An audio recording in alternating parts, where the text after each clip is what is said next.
Assalamualaikum warahmatullahi wabarakatuh. Perkenalkan, nama saya Aurora Kaila Sakinasya dengan NPM 2235 10165. Di sini saya akan mempresentasikan hasil percakapan saya dengan teman saya.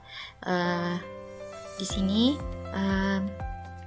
yang pertama saya akan menjelaskan apa itu self-assessment. Self-assessment adalah proses di mana seorang secara mandiri mengevaluasi kemampuan, keterampilan, kinerja, atau pemahaman mereka terhadap suatu hal. Proses ini biasanya dilakukan untuk mengidentifikasi kekuatan, kelemahan, dan area yang perlu ditingkatkan. Nah, selanjutnya, di sini ada tujuan self-assessment. Yang pertama yaitu kesadaran diri. Yang kedua, memahami apa yang menjadi kelebihan dan kekurangan pribadi. Yang ketiga, perbaikan diri. Yang keempat, membantu seseorang mengenali area yang perlu diperbaiki untuk pertumbuhan pribadi dan profesional. Yang kelima, perencanaan masa depan. Yang keenam, membantu menetapkan tujuan jangka pendek dan panjang. Yang ketujuh, pemecahan masalah. Yang kedelapan, mengidentifikasi penyebab masalah yang dihadapi dan mencari solusinya. Yang kesembilan, mendukung proses evaluasi. Dan yang terakhir, self-assessment sering digunakan dalam evaluasi kerja atau pendidikan sebagai pendukung masukan kepada atasan atau mentor. Nah, selanjutnya, apa sih manfaat self-assessment? Yang pertama itu kesadaran diri, membantu memahami posisi atau kemampuan saat ini. Yang kedua, perbaikan diri, memberikan gambaran area yang memerlukan peningkatan. Yang ketiga, motivasi, mendorong individu untuk mencapai tujuan yang lebih tinggi. Yang keempat, yaitu pengambilan keputusan. Jadi membantu menentukan langkah strategis selanjutnya baik dalam karir, pendidikan, atau kehidupan pribadi. Nah, di sini ada metodenya.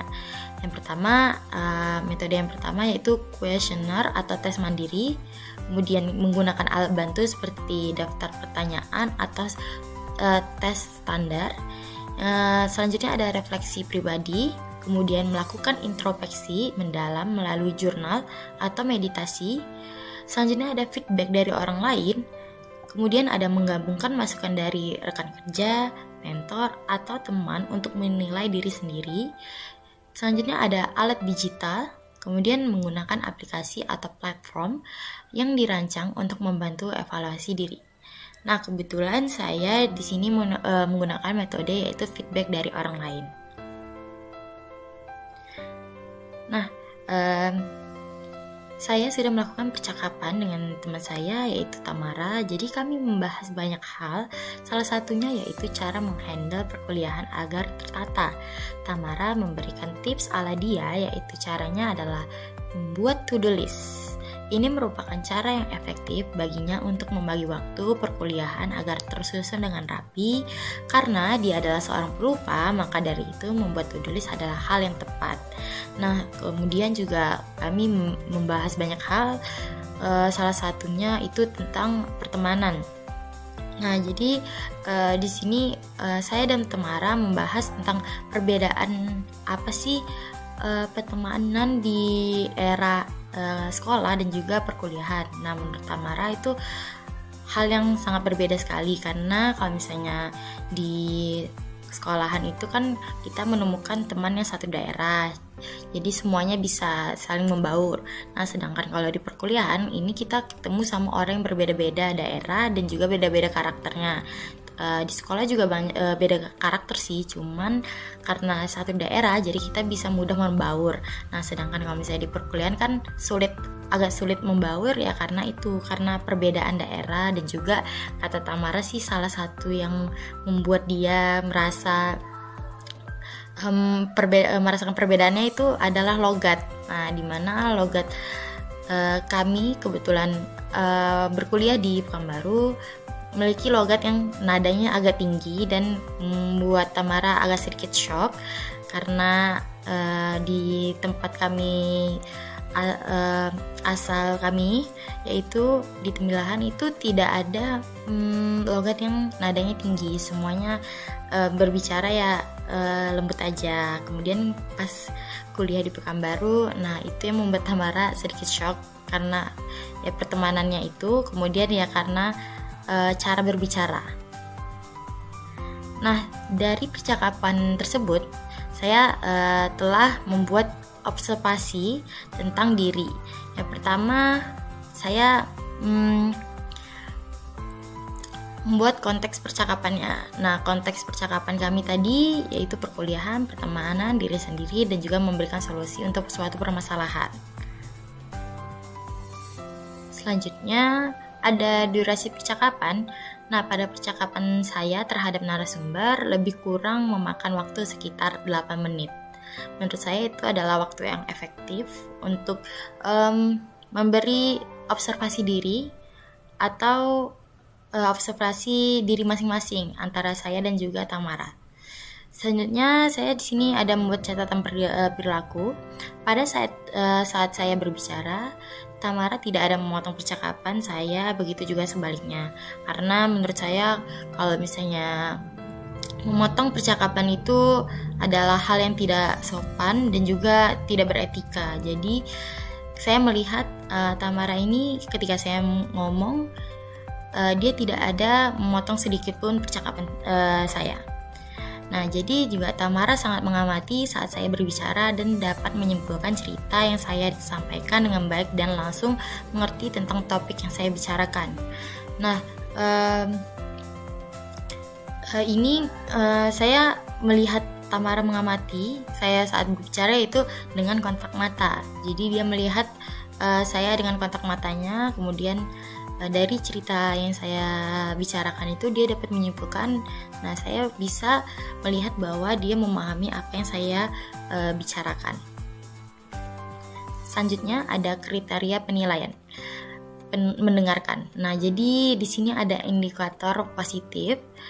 Nah, jadi kalau indikator positifnya itu komunikasinya sangat terlihat, kami menjaga kontak mata yang konsisten seperti saya yang bilang tadi.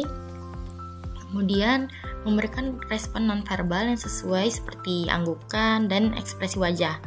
Nah, jadi selama percakapan berlangsung, saya maupun Tamara juga memberikan kayak bahwa kami tuh ngerti dengan cara memberikan anggukan untuk memahami percakapan kami.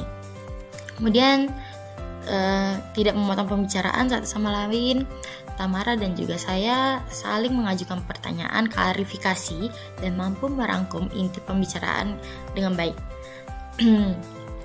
Jadi seperti tujuan self assessment tadi itu adalah mendapatkan feedback. Nah, kebetulan di percakapan saya dan juga Tamara, saya mendapatkan feedback juga dari dia, yaitu dengan cara mengajukan pertanyaan klarifikasi dan mampu merangkum inti pembicaraan dengan baik. Selanjutnya, kami juga tetap fokus sepanjang diskusi, tidak menggunakan gadget dan memberikan tanggapan yang relevan. Nah, menurut saya kalau misalnya ketika orang berbicara, memang sebaiknya kita tidak memegang gadget. Kalau misalnya kondisinya tidak yang genting, karena menurut saya itu adalah hal yang tidak sopan juga, karena kita kesannya tidak menghargai lawan bicara kita saat dia berbicara.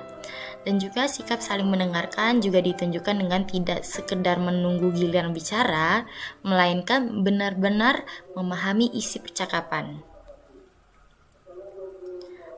Nah, di sini ada instrumen penilaiannya. Saya membuatnya dalam tabel. Jadi saya ini memberi rating dari 1 sampai 5. Kalau 1 itu sangat buruk, kalau 2 itu buruk, 3 itu cukup, 4 baik, dan 5 berarti sangat baik. Di sini saya meng-rate narasumber saya, yaitu teman saya sendiri. Dari kontak mata yang konsisten itu sangat baik, memberikan respon nonverbal dengan atau contohnya dengan anggukan atau ekspresi wajah itu sangat baik, tidak memotong pembicaraan itu sangat baik, dan mengajukan pertanyaan klarifikasi juga sangat baik, mampu merangkum pembicaraan juga sangat baik.